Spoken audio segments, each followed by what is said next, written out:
대통령께서 유엔 북핵 외교를 가셨기 때문에 가능한 한 비판은 자제하겠습니다만 가기 전에 유엔 외교에서 돌아오시면 청와대 오자회동을 하겠다 그 말씀을 하고 가신 줄로 알고 있습니다. 오자회동을 하겠다는 것은 여야 협력해서 국정을 운영하겠다 그런 뜻인데 최근에 여권의 행태를 보면 우리 당 의원들 신상털기에 주력을 하고 있습니다. 마치 98년도 DJ 정권을 연상시키는 그런 야당 의원 신상털기 운동만 집중을 하고 있습니다.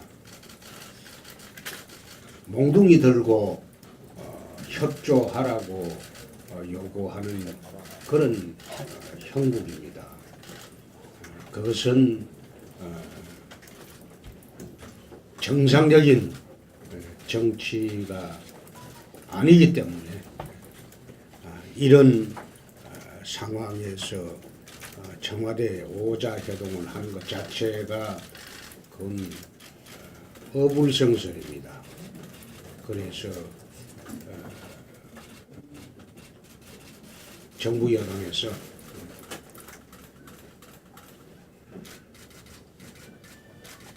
우리 당 의원들 신상털기를 이제 중지해 주시기 바랍니다. 그리고 최근에 선거법 위반으로 기소가 된 여야 의원들 재판 결과를 보면 공교롭게도 여당 의원들은 당선 무효형이 한 명도 없습니다. 그러나 당선 무효형은 대부분 야당 의원들에게만 집중되어 있다. 이것은 98년도 DJ 정권하고 똑같은 그런 모습으로 국정 운영을 하고 있습니다. 98년도에도 DJ 정부에서 야당 의원 신상털기를 통해서 탈당을 하거나 빼내간 의원들이 제 기억으로는 36명입니다. 한나라당 의원 36명이 새정치국민회의하고 자민련으로 그 당시에 넘어갔습니다. 자민련 넘어간 의원은 내 기억에는 2명인 걸로 알고 있고 새정치국민회의로 간 국회의원이 34명입니다. 그 모든 사람을 신상을 털어가지고 모욕을 주거나 수사하겠다고 협박을 해서 인위적인 정계 개편을 그 당시에 했습니다. 지금 하고 있는 정부 여당의 작태가 98년도 똑같은 방법으로 지금 하고 있기 때문에 이런 상태에서 여야가 협의해서 국정 운영하자. 그것은 한 손에 몽둥이 들고 한 손에 사탕 들고 그렇게 비열한 국정 운영을 하고 있다. 그래서 이런 문제에 대해서는 우리가 절대 굴복해서도 안 되고 좌절해서도 안 되고 수용해서도 안 되고 내가 어제 공수처 문제도 그런 얘기를 했습니다. 푸들로 충분한데 맹정까지 풀려고 한다.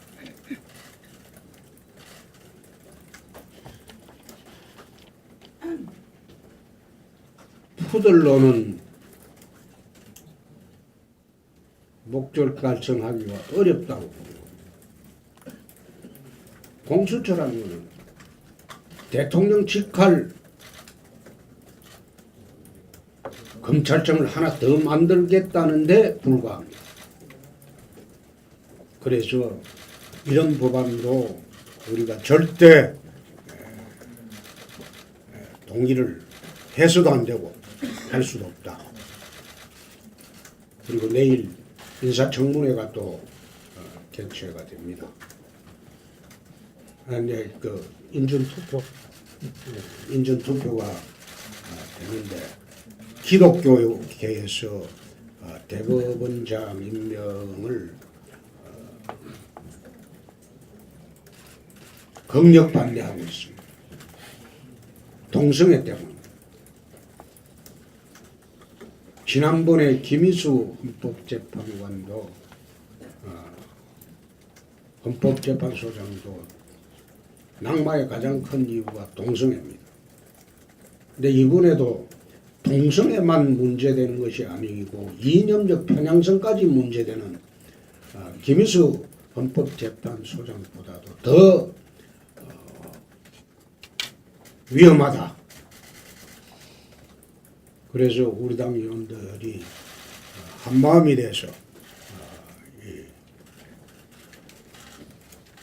대법원장 인준을 한번 준비를 인준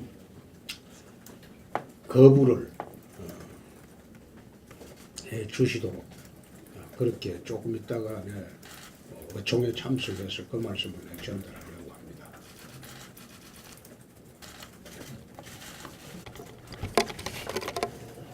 네,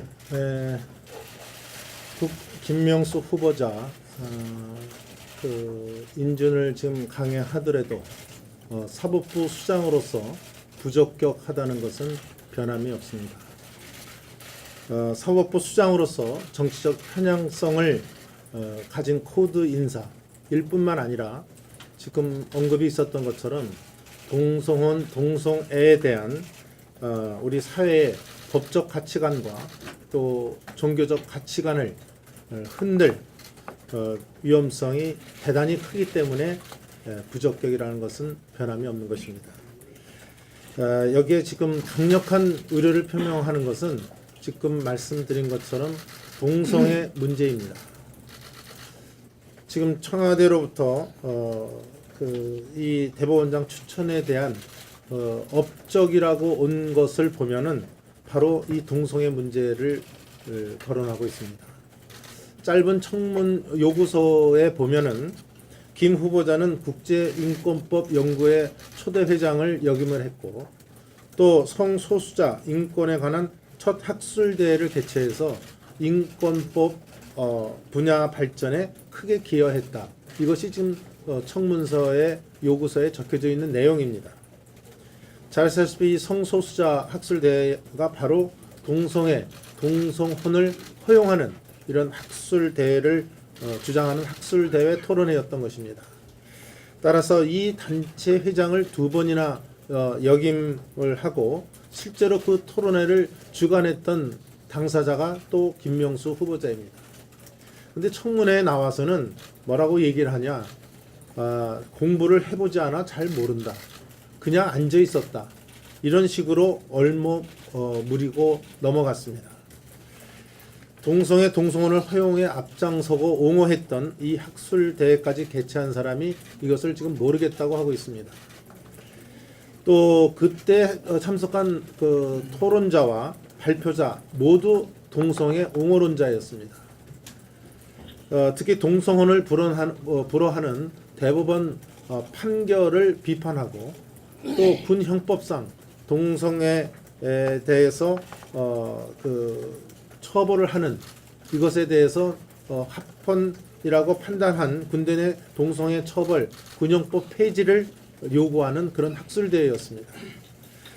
저는 이런 분이 이 대법원장이 되면 헌재에서도 지금 5대4로 해서 지금 합헌이 아닌 걸로 판결이 났습니다만은 아마 헌재 재판관도 이런 동성애를 지지하는 이런 법관으로 임명이 되면 이것도 위헌으로 군 형법도 위헌으로 갈 소지가 다분히 있을 뿐만 아니라 이 대법원도 그런 분들로 아마 대법관들을 임명할 우려가 대단히 크다고 봅니다. 따라서 이런 분이 사법부 수장이 돼서 안 된다는 것은 당연한 것입니다. 우리 일부 의원들이 지금 김 후보자와 같은 고등학교 학연을 가지고 야당 의원들을 설득하고 있다고 듣고 있습니다. 대한민국 사법부를 전체를 코드화시키고 또 법적 종교적 가치관을 뒤흔들 이 중대한 문제를 사적인 연고로 연결시킨다는 것은 어불성설입니다. 얼마나 큰 가치 혼란을 이 사회에 가져올지에 대한 중대한 이러한 책임과 그 위험성에 대해서 분명한 인식을 같이 해야 된다고 봅니다. 절대로 이런 그 표결의 강행이 여당의 뜻대로 되지 않을 것이라는 것을 다시 한번 말씀을 드립니다. 한 가지만 좀 더 드리겠습니다. 이 송영무 국방장관의 가볍고 소신 없는 처신에 대해서 한 말씀 더 드리겠습니다. 어저께 송영무 국방장관이 국회에서 밝힌 대로 그동안에 밝힌 대로 전술핵 배치를 검토해야 한다. 북한 핵무기는 체제 보장용이 아니라 90%가 군사적 위협이라는 게 소신이라고 얘기를 했습니다. 이게 소신이라면 소신을 지키는 게 옳습니다. 국방정책의 최고 책임자가 청와대 차관급 홍보수석으로부터 대놓고 모욕을 당하고도 소신이라기보다는 발언이 과했다, 사과한다라고 하루 만에 고개 숙이는 모습을 보면서 저 자신도 참담함을 느꼈는데 우리 국군 60만과 우리 국민들은 어떤 생각을 했겠습니까? 참으로 나약하고 한심하고 배짱 없는 국방장관이라고 저는 규정짓겠습니다. 차라리 청와대는 문정인 특보를 국방장관으로 임명하시기 바랍니다. 청와대는 사사건건 한미동맹의 균열만 일으키는 문정인 특보 즉각 해촉하시기 바랍니다. 또 단 하루도 감당하지 못할 발언으로 60만 국군의 명예를 침투시킨 송영무 국방장관도 스스로 거취를 결정할 것을 요구합니다. 이상입니다. 그 정권의 보복을 위해서 탄생한 정권으로서 국가 경제와 국민들의 안보는 안중에 없는 이런 후렴무치한 국정 운영 형태는 즉각 중단되어져야 합니다. 보복 정치를 위한 정권 탄생이라면 우리 국민들이 결코 용납할 수 없습니다. 상식적이고 국민들이 대화합을 통해서 국가 안보를 우리가 굳건히 지켜내고 국가 경제를 민생의 중심에 세울 수 있는 그런 합리적 국가 운영을 해주실 것을 다시 한번 강력하게 촉구합니다. 이 탈원전 정책을 하면서 근데 가장 지금 심각한 문제가 지방에 가면은 이제 탈원전을 하다 보니까 신재생 에너지의 촉진이래 가지고 태양광, 풍력 이 부분에서 전기 발전 사업 허가를 남발하고 있습니다. 이 부분에서는 탈원전에 대비를 해서 모자라는 전력 수요를 태양광이나 신재생 에너지 이쪽 태양광하고 풍력 그러니까 이 시골 지역에는 태양광의 이 사업 허가가 엄청나게 밀려 들어오고 있어요. 풍력도 마찬가지예요. 그러니까 전기 발전 사업 허가는 산자부에서 받아 갖고 와서 그 다음에 이 시군으로 갖고 와서 산자부의 허가를 받아왔으니까 시군에서는 계획 위반을 해 놓아라 이렇게 하니 시군이 안 해줄 수가 없는 거예요. 그러니까 이 부분에서는 환경부나 산림청이 또 이 지역은 도저히 안 되는 지역인데도 무리하게 또 이 허가가 나는 그런 경우도 없잖아 있고 해서 어제 우리 산자위 저희 야당 의원들이 4분이 저희 지역을 다녀갔습니다.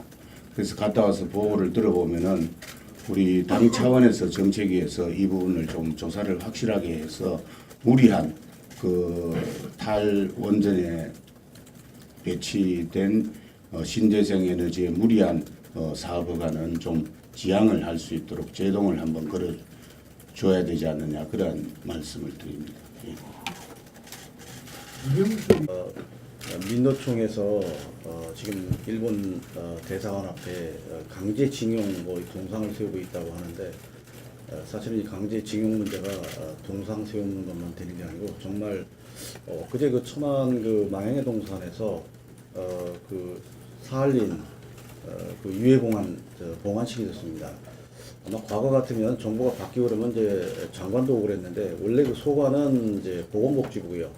그다음에 유해공안은 이제 행정안전부고, 그다음에 여러 가지 사할린에 관한 외교 문제는 외교부 소관입니다. 그런데 아무도 오지 않고 또 보건복지부에서 정말 아무도 안 오고 이렇게 이 국가적인 이 과거사 관련한 이런 문제에 대해서 우리가 일본이나 러시아에 뭘 요구하는데 우리 스스로 여기에 대한 관심도 없고 여러 가지 그 유족들만 남아서 눈물을 흘리는 걸 봤는데 이게 정부 차원에서 제대로 이루어야 되는 대응을 좀 해야 되겠다 하는 걸 좀 말씀을 좀 드립니다. 그래서 보건복지부에서는 망행의 동산을 국립묘지처럼 이 권역별로 사할린 뭐 또 위안부 할머니라든가 이렇게 해줘야 되고, 또 우리 행정안전부에서도 원래 있던 위원회를 폐지를 했습니다. 그래서 그 폐지를 하지 말고 위원회를 만들어서 제대로 일본에 관한 지금 우키시마호도 있고 관동 대지진 여러 가지 문제가 있는데 그런 문제에 대해서 좀 적극적으로 나서야 되는데 지금 엉뚱하게 지금 아까 말씀한 대로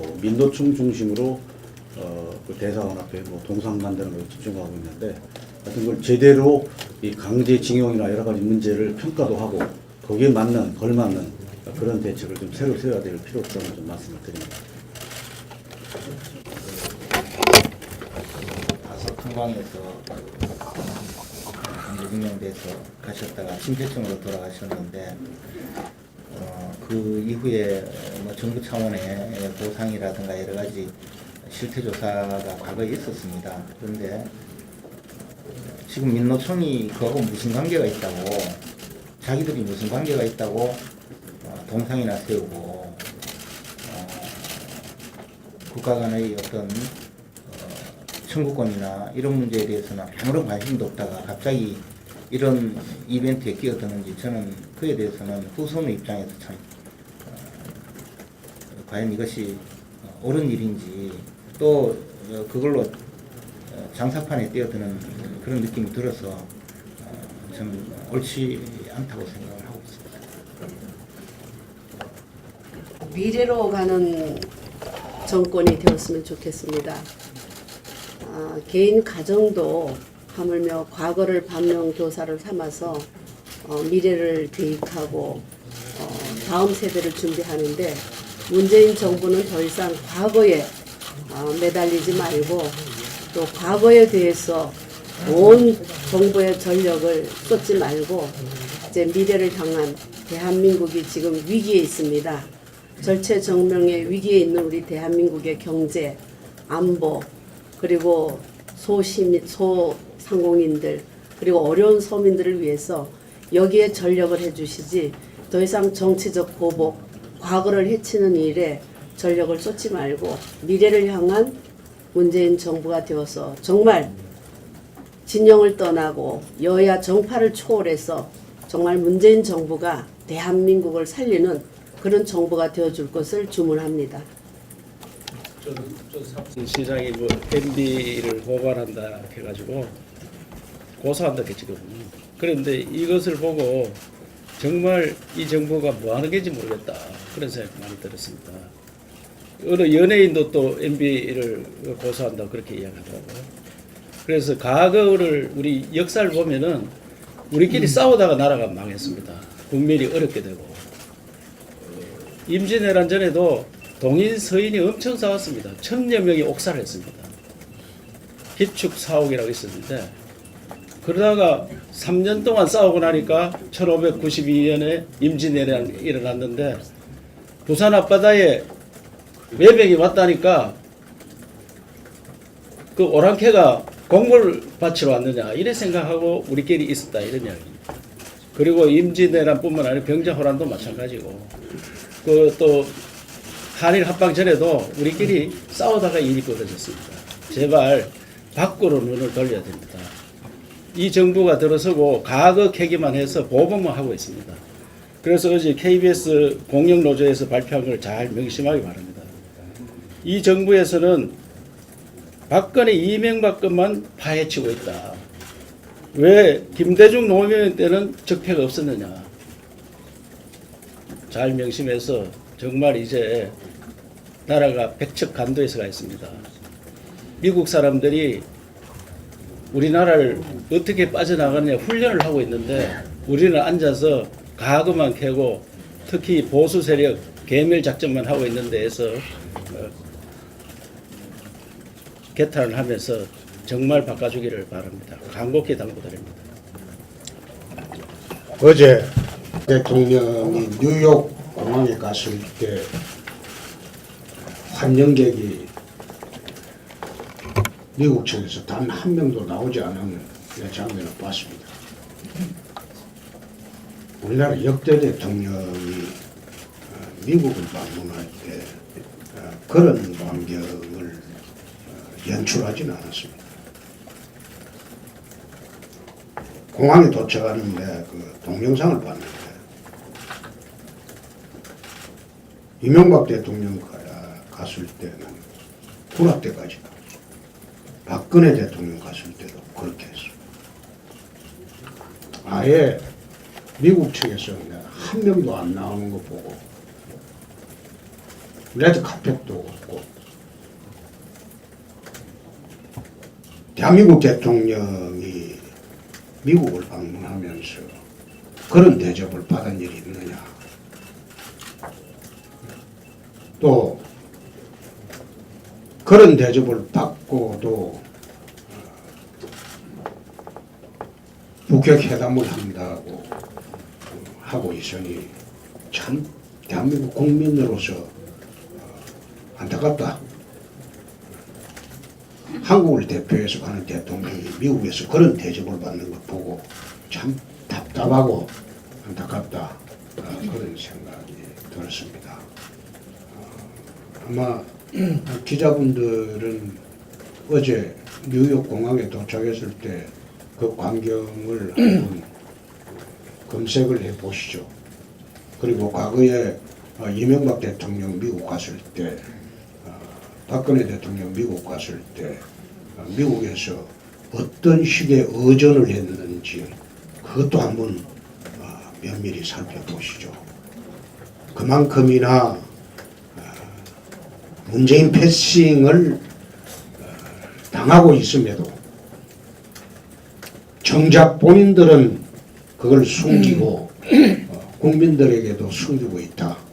왜 그런 현상이 오게 되는지는 본인들이 좀 냉철히 반성하고 대한민국 국격을 되살리는 그런 대통령이 되었으면 좋겠다. 그런 생각입니다. 자, 비공개로 하겠습니다. 한마디만 잠깐 짧게 참선이구나. 이 원내대표께서 말씀이 있으셨지만은 한마디 좀 첨언을 좀 드리겠습니다.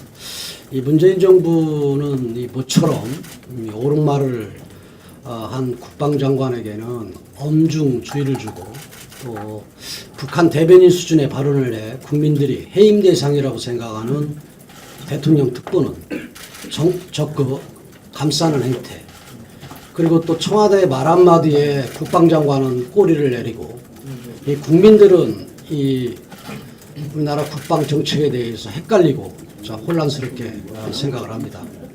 이 문정인 특보가 그동안 한 발언들은 궤변 수준을 넘었고 문재인 대통령 특보가 아닌 김정은 특보에 가까운 발언들을 해왔습니다. 청와대는 문 특보가 그동안 말한 미국이 적대시 정책을 버리지 않는 한 북한이 핵미사일 교섭에 응하지 않을 것이라는 발언과 북핵 동결 시 주한미군 전략무기 한미연합군사훈련 규모 축소 발언에 동의하는지 여부부터 밝혀주시기 바랍니다. 어제 청와대가 송영무 장관에게 엄중 주의를 줬지만 많은 국민들은 문정인 씨에게는 해임장을, 청와대에게는 엄중 경고를 보내고 있다는 것을 인식하기 바랍니다. 비공개로